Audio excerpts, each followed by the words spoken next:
जिनके ओजस्वी वचनों से गूंज उठा था विश्व गगन, वही प्रेरणा पूज्य हमारे स्वामी पूज्य विवेकानंद।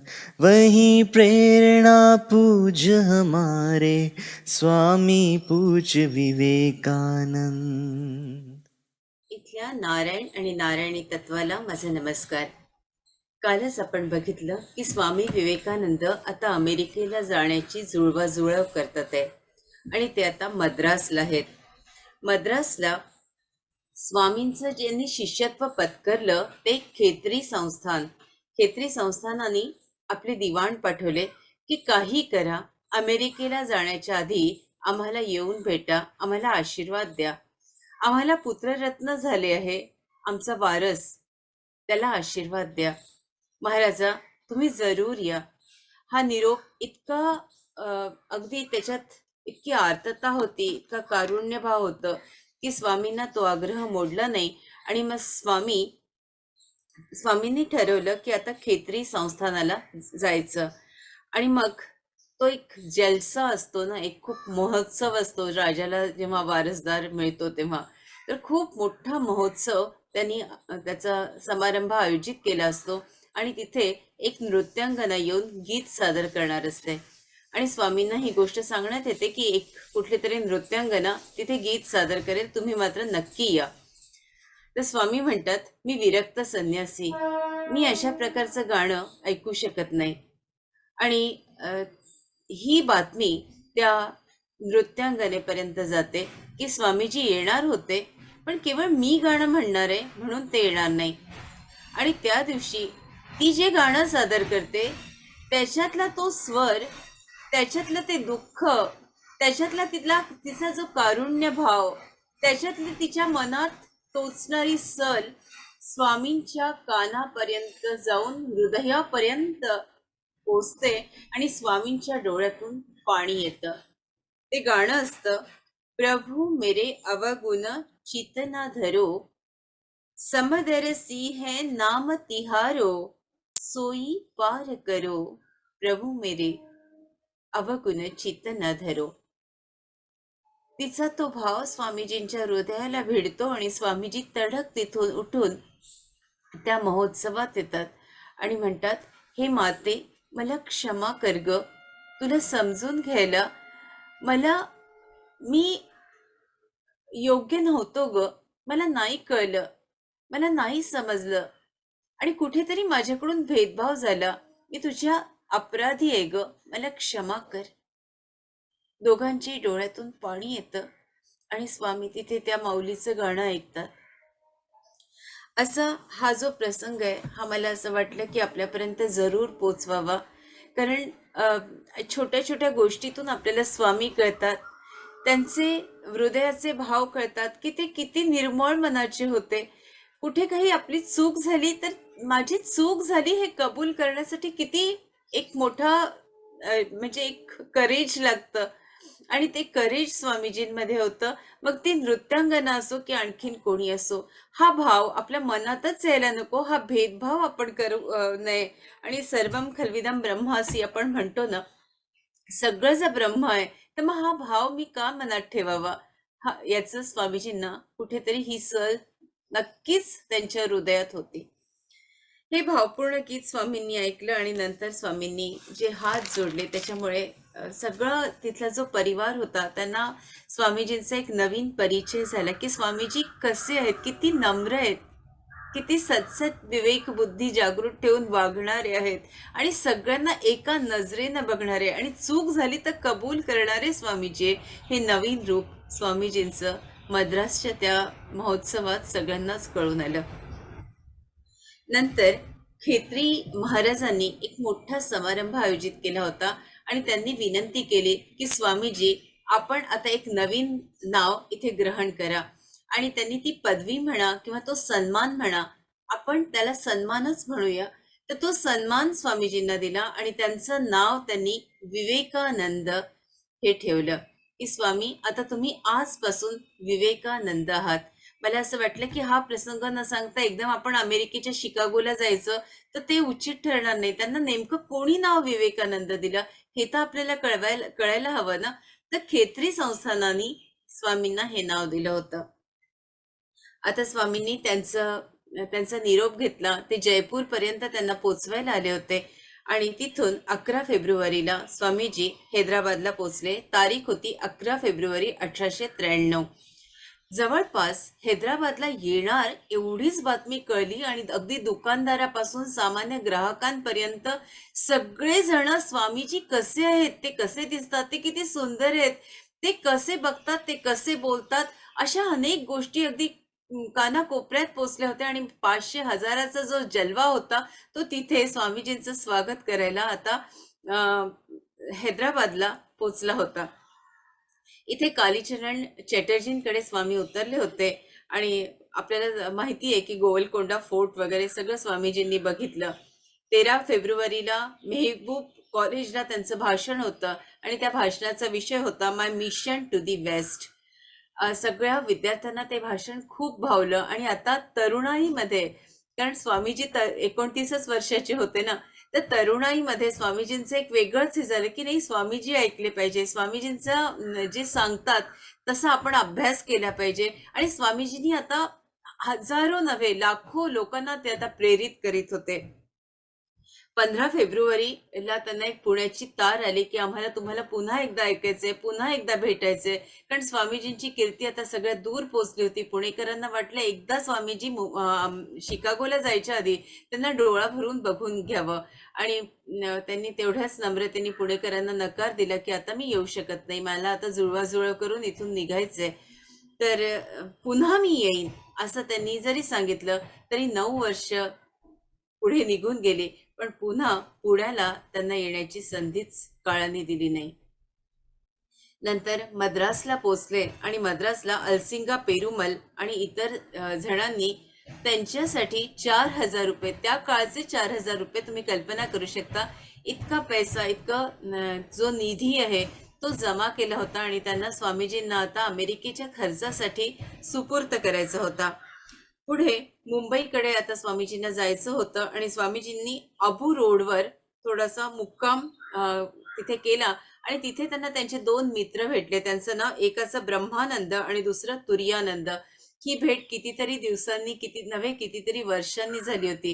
कारण तो वराहनगरचा मठ, आपण त्याच्याबद्दल मी उल्लेख केला होता की वराहनगरच्या मठामध्ये कसं स्वामीजींना खायला प्यायला सुद्धा मिळत नव्हतं आणि तिथे वनस्पतीचा रस घेऊन ते जगलेत. तर तिथे ते सगळे त्या आठवणींनी सगळे भावुक झाले होते आणि त्यांच्या डोळ्यातून तर अगदी घळाघळा अश्रू येत होते. आता स्वामीजींना माताजींचं एक पत्रही मिळालं होतं, त्याच्यामुळे ते आणखीनही भावुक झाले होते. असं दाराजवळ एकटे स्वामीजी असे उभे होते. वाऱ्यानं त्यांचं जे वस्त्र आहे ते उडत होतं आणि स्वामीजींच्या ओठावर होते मीराबाईंचे भजनाचे बोल. मेरा दर्द न जाने कोई, मेरा दर्द न जाने कोई.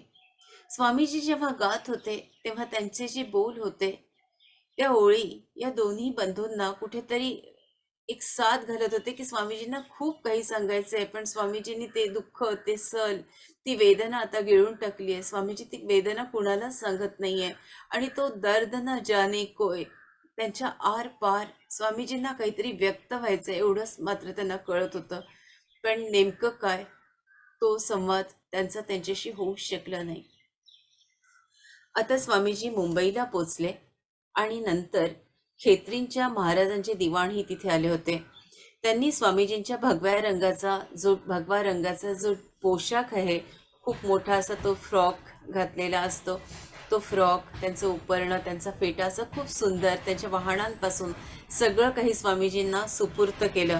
आणि नंतर त्यांना थोडासा निधी, द्रव्य सहाय्यही त्यांनी केलं आणि पेनिशुलन अँड ओरिएंट कंपनीच्या SS पेनिशुला आगबोटीचं जे तिकीट आहे प्रथम वर्गाचं, ते तिकीट स्वामीजींच्या हातात ठेवण्यात आलं.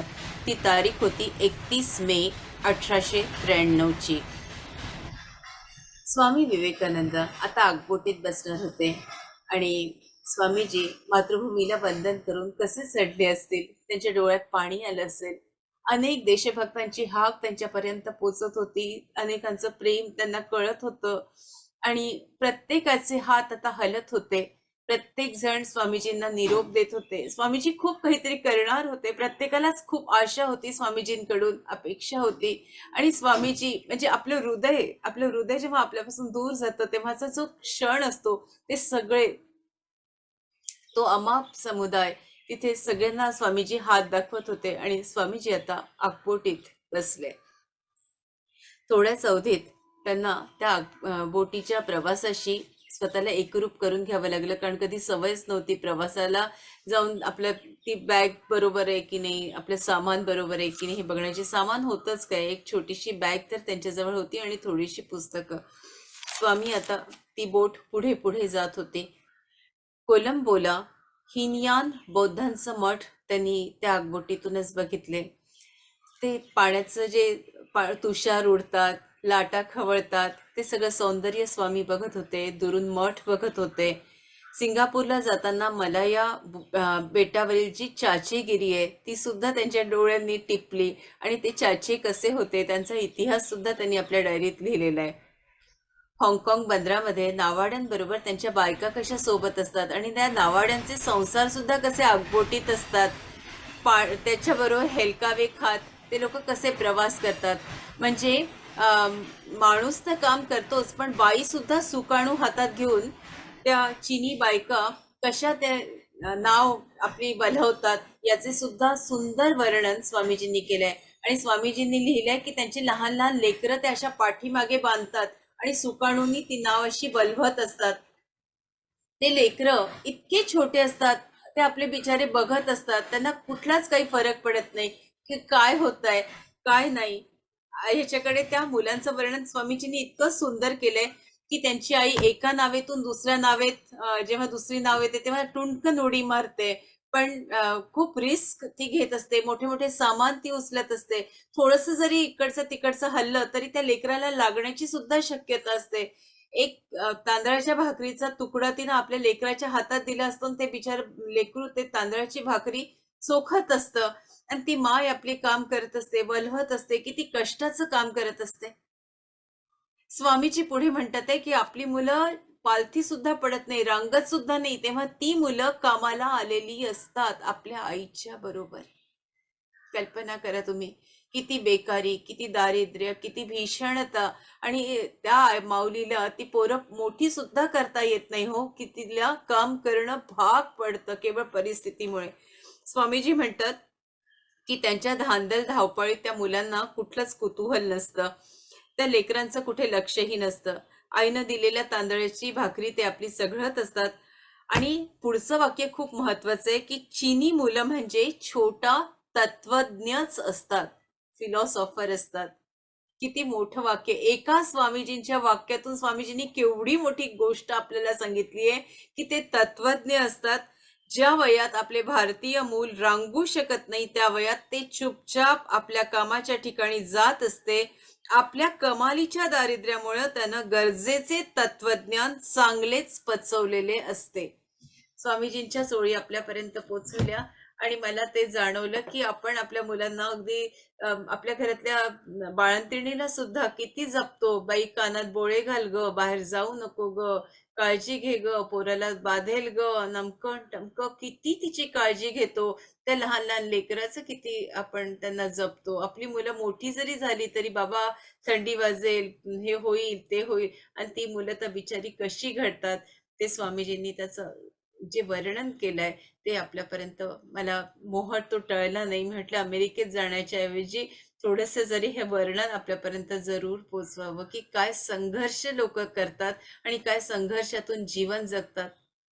आपल्या भारत देशात अजूनही आहे मास्टर्स की पाणी मिळत नाही. विहिरीत ती माऊली खाली उतरून, तुम्ही हे चित्र टीव्हीवर बघितलं असेल, विदर्भातही अशा काही काही ठिकाणी, मराठवाडा आहे, की त्यांना खाली उतरून ते पाणी घ्यावं लागतं. आणि इथे आपले मुंबईकर, पुणेकर, आपण सगळेच कर पाणी असं टॅप सुरू करून ठेवतो आणि किती पाणी आपल्याकडे वाया जातं. आपल्या मशीनमध्ये जवळजवळ 30-1 लिटर रोजचं पाणी वाया जातं.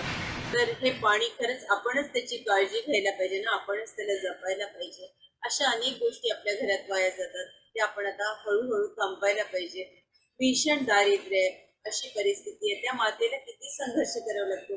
पाणी मिळत नाही तर रस्त्यावर जनावर, जेव्हा आपण प्रवास करतो तेव्हा दिसतं की अरे रस्त्यावरचे जनावर मरून पडलेले आहेत, अगदी सापळा झालेला आहे त्यांचा. अशा अनेक परिस्थिती आपण बघतो, पण आपल्यावर आपण त्याचा हळूहळू परिणाम करून घ्यायला पाहिजे, असं स्वामीजी आपल्याला कुठेतरी सांगतात आहे. मास्टर्स आपल्याला सगळ्यांना विनंती करते, आपले ध्यानाकडे आपण आता वळूया.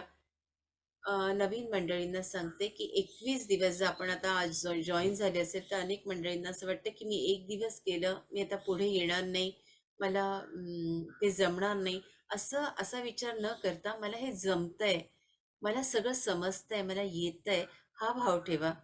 या ऊर्जेशी मी एकरूप होते आहे, हा भाव ठेवा. तुम्हाला आपोआपच परिस्थिती बदललेली दिसेल.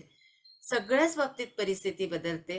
केवळ शारीरिकच नाही तर आर्थिक, मानसिक आणि सगळाच विकास ध्यानाने होतो. ध्यान हे एक मोठं मोठं सिक्रेट आहे. जितकं आत शिराल तितकं खूप काही मिळेल. आणि अनुभवांच्या मागे बिलकुलच लागू नका की जांभळा प्रकाश दिसतो आणि पिवळा प्रकाश दिसतो, मला दिसत नाही. अशी कुठेही तुलना करू नका. प्रत्येकाचं वेगळं असतं. एखाद्याने हे सगळे प्रकाश मागच्या जन्मात बघून घेतलेले असतात, त्याला ते प्रकाश कुठे कधी काही दिसतही नाही. तर त्याच्यामुळे आपला अनुभव हा बेस्ट असतो. तर मी सगळ्यांना विनंती करते की नो कम्पॅरिझन, नो जजमेंट. तर तयार आहात आपण? अंगठे दाखवून द्या मला. आणि कंपल्सरी हसणं, त्याच्याशिवाय ध्यानाला बसता येत नाही. संकल्प दादा, गुड मॉर्निंग. जय श्रीराम. आपल्या सगळ्यांना विनंती करते मास्टर्स, एक दीर्घ श्वास आत घ्या.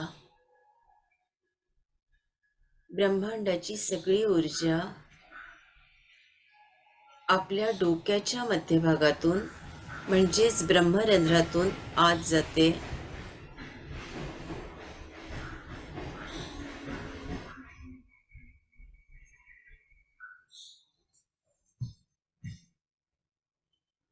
डोळे हळुवारपणे मिटलेले, हात हातांमध्ये असे फसवलेले. साधी मांडी किंवा सरळ तुम्ही पाय करा. जर तुम्हाला बसता येत नसेल तर कसेही पाय ठेवा, त्याला काही नाही. अगदी आरामात बसा. आपण स्वतः पार्वती आहात, महादेव आहात या भावात बसा.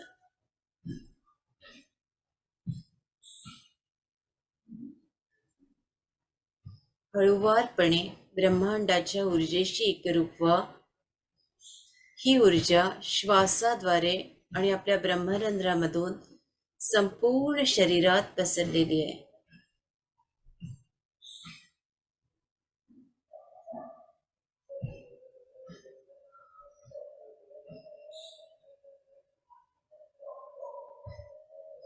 आणि आपलं जे दुःख आहे, आपली जी सल आहे, वेदना आहे, ती श्वासाद्वारे बाहेर काढून टाकायची आहे.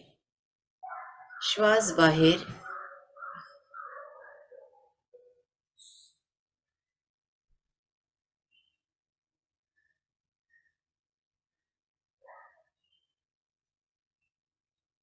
पुन्हा दुसरा श्वास घ्या मास्टर्स. तो श्वास घेता कसा ते सुद्धा बघा. श्वास घेताना आपलं पोट हळूहळू फुलतंय. तो येतो कसा आहे श्वास ते बघा.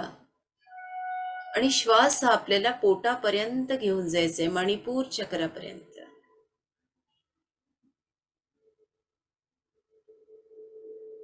आपल्या गुरुतत्वाशी आपण एकरूप झालेलो आहोत. आपण ज्यांना मानता त्यांचं स्मरण करून मी पूर्णपणे एकरूप झालेले आहे किंवा एकरूप झालेलो आहे.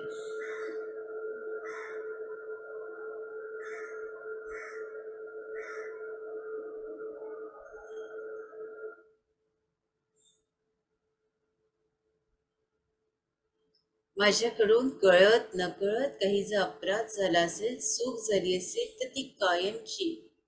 हे गुरुवर मला क्षमा करा. म्हणून श्वास बाहेर.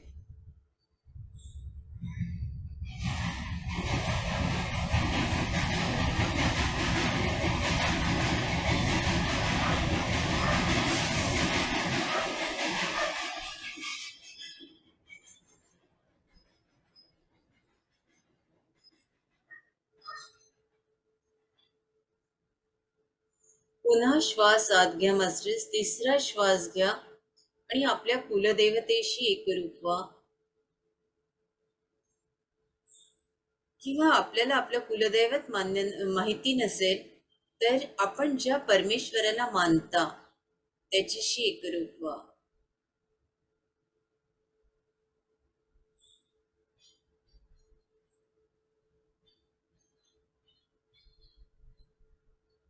श्वासात अगदी पायापर्यंत घेऊन जा.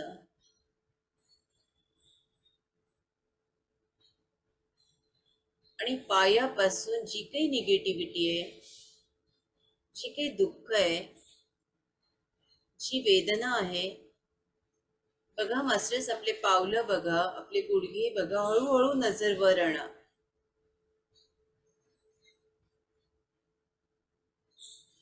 गुडघ्यामध्ये लक्ष द्या. ही सगळी वेदना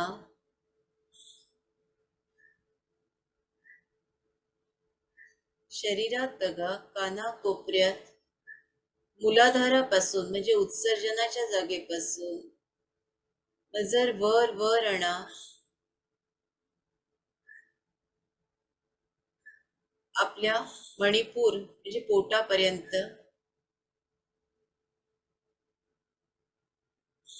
मग छाती, अनाहत, हृदय चक्र. आपली पाठ बघून घ्या.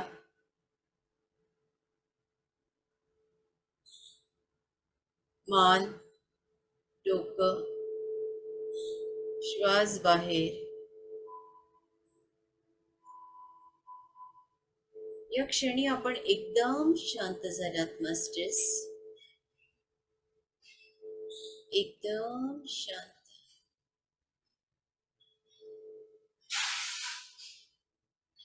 धबधब्याखाली बसावं तसा सूर्याचा प्रकाश आपल्या ब्रह्मरंध्रातून संपूर्ण शरीरात पोचलेला आहे.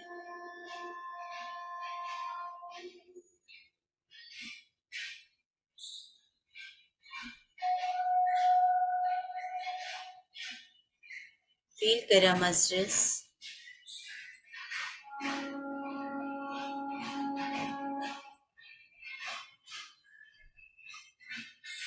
आपले संपूर्ण शरीर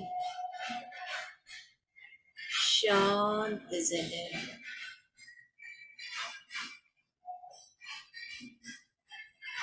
एकदम शांत.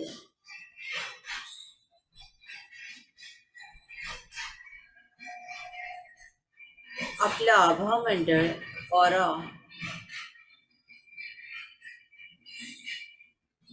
पूर्ण प्रकाशाने भरून गेलेलं आहे.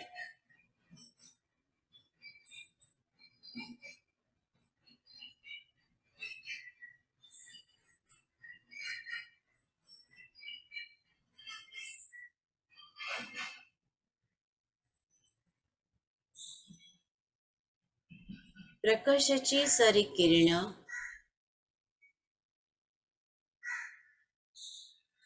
आपल्या घरात,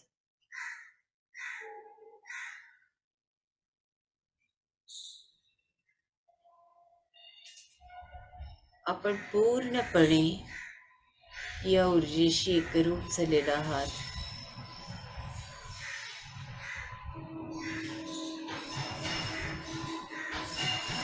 फील करा मास्टर्स, प्रचंड व्हायब्रेशन्स आहेत.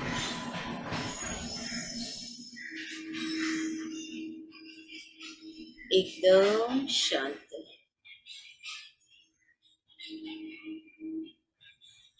और गहरे उतरो मेरे दोस्तों.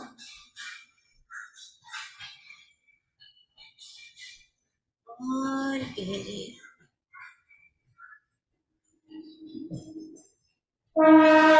और गहरे.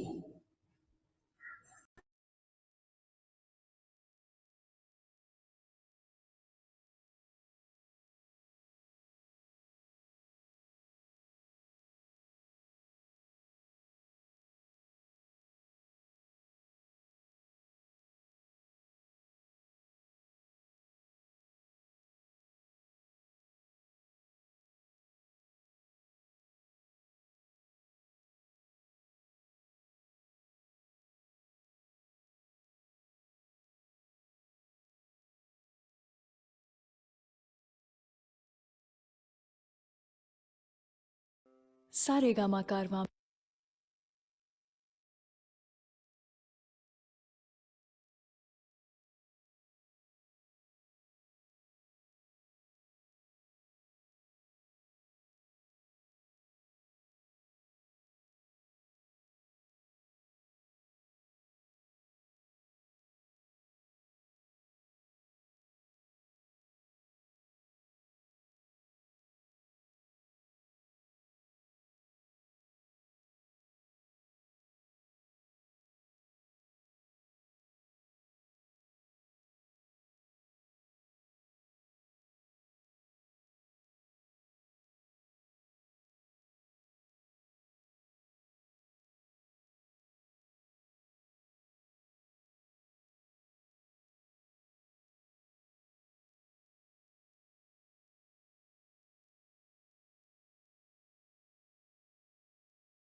श्वासाच्या दोरीबरोबर हळूहळू खाली उतरा.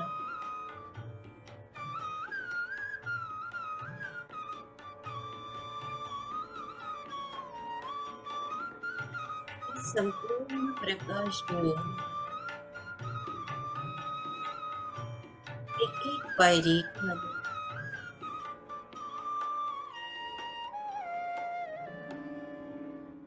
नंद नंदन दिठ पड़या माई सावरो सावरो नंद नंदन दिठ पड़या माई डारया सब लोक लाज सुध बुध बिसराई सावरो सावरो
गिरधर प्रभु भेष धरया रूप जग लुभाए नटवर प्रभु भेष धरया रूप जग लुभाए गिरधर प्रभु अंग अंग मीरा बलि जाए मीरा बलि जाए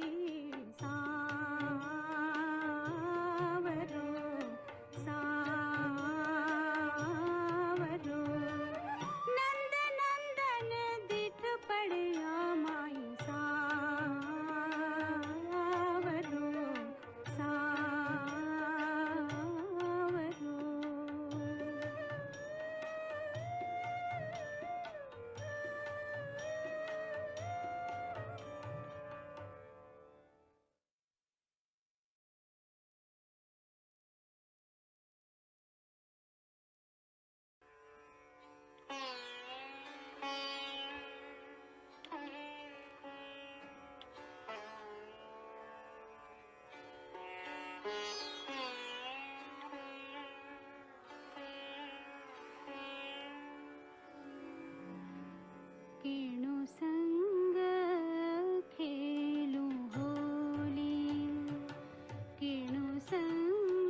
गिरिधर गोपाल दूसरा न पूया, दूसरा न पूया, दूसरा न पूया, सारा सकल लोक जोया, दूसरा न पूया, मारा रे गिरिधर गोपाल।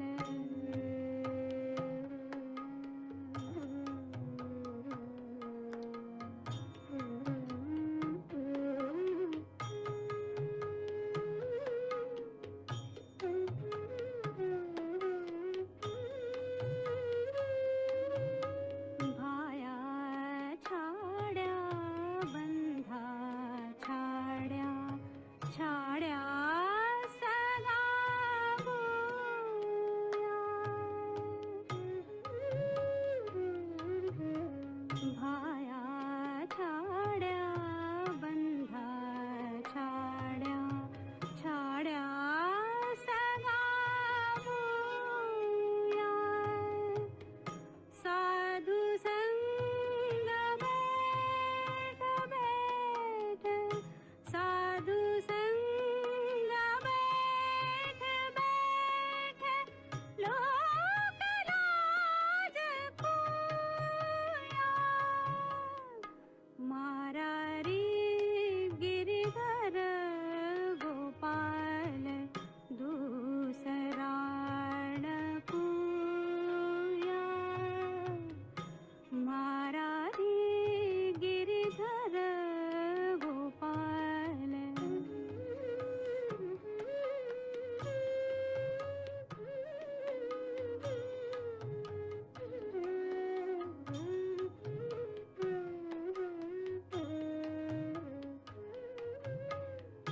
भगत देखा राजी है, लगत देखा रूया,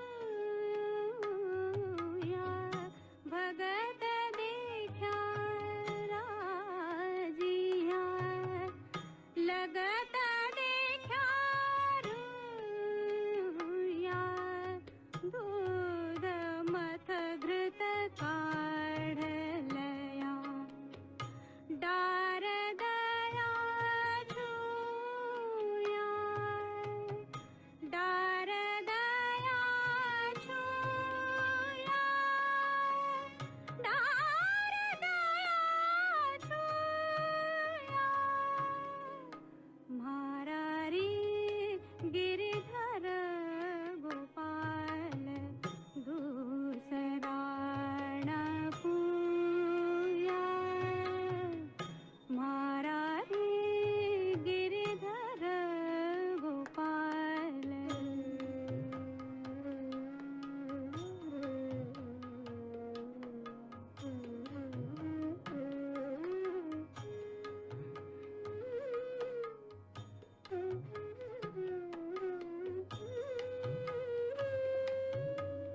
राणा विशरो प्याला भेजा, पिय मगन होया,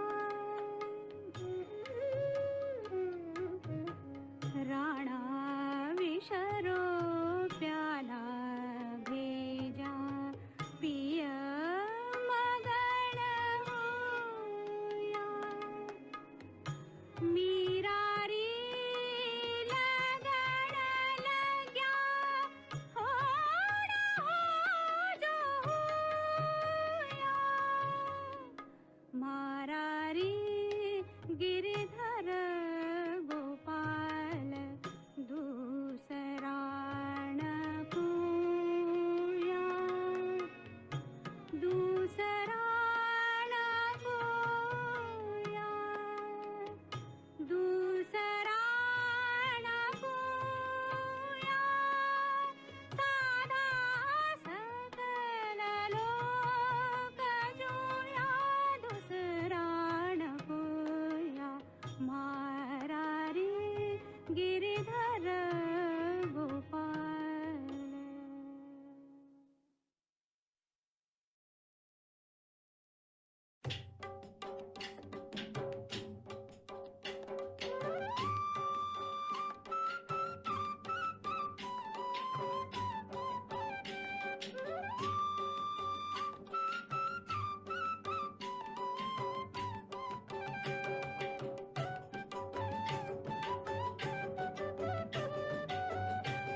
ठाणे काई काई बोल सुनावा, ठाणे काई काई बोल सुनावा, मारा सावरा गिरधारी.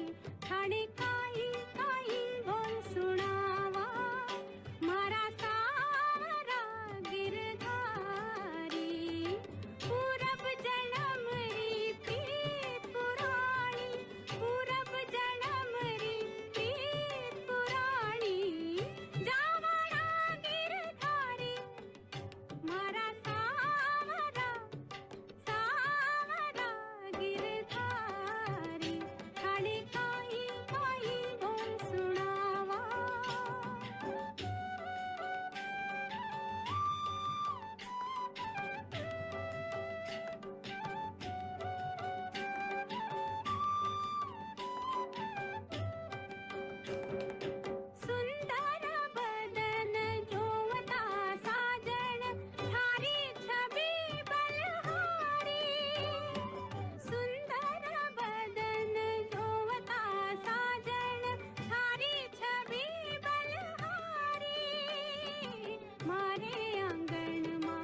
मास्टर्स,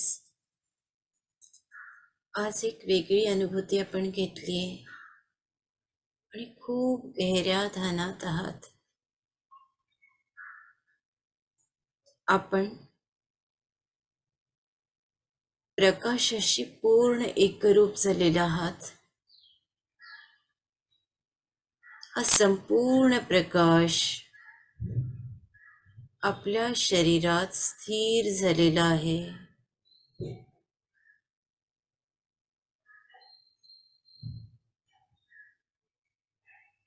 अगदी पावलापासून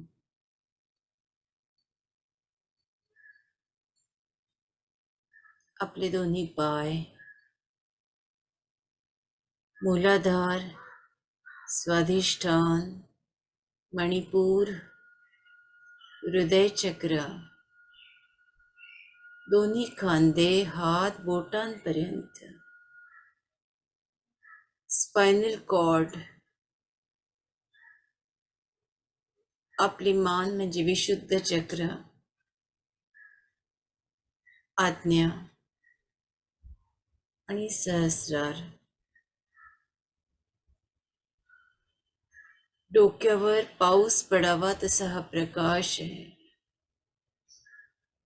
या प्रकाशाला दंडवत प्रणाम, सूर्यदेवाला दंडवत प्रणाम, स्वामी विवेकानंदांच्या चेतनेला, त्यांच्या ऊर्जेला दंडवत या ग्रुपच्या वतीने करतो.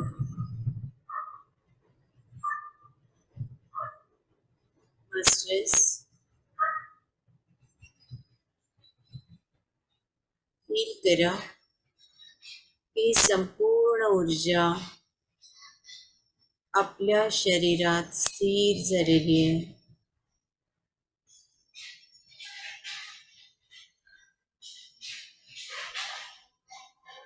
ज्यांच्या शरीराचा जो भाग दुखतो त्यांनी आपलं पूर्ण लक्ष त्या भागाकडे, कुणाचे पाय, कुणाचं हार्ट, कुणाचे लंग्स, कुणाची पाठ, तुम्हाला ठाऊक आहे, सगळं लक्ष त्या भागाकडे न्या.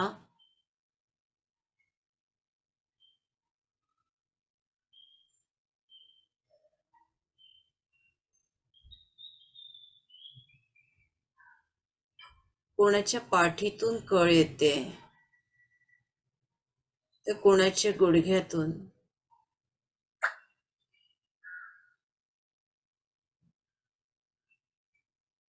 लक्ष तिथे न्या, त्या जागेवर न्या.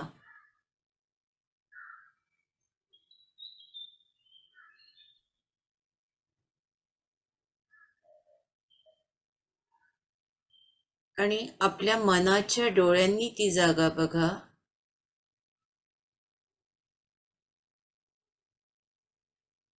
ही जागा पूर्णपणे चांगली झालेली आहे. हा भाग जो शरीराचा तुमचा भाग आहे हा व्यवस्थित कार्य करतोय.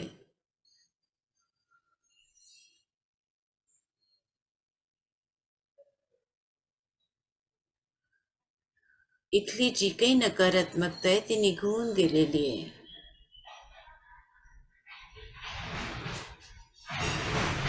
हा भाव ठेवा. चेतने तिकडे या मास्टर्स. दोन्ही हात डोळ्यांवर.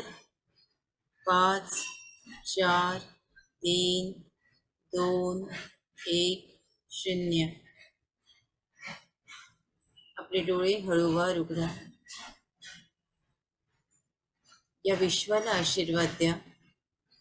या विश्वाचं कल्याण होतंय. या विश्वात सगळे ध्यानी, ज्ञानी आणि शाकाहारी लोक आहेत. कल्याणमस्तु, कल्याणमस्तु, कल्याणमस्तु.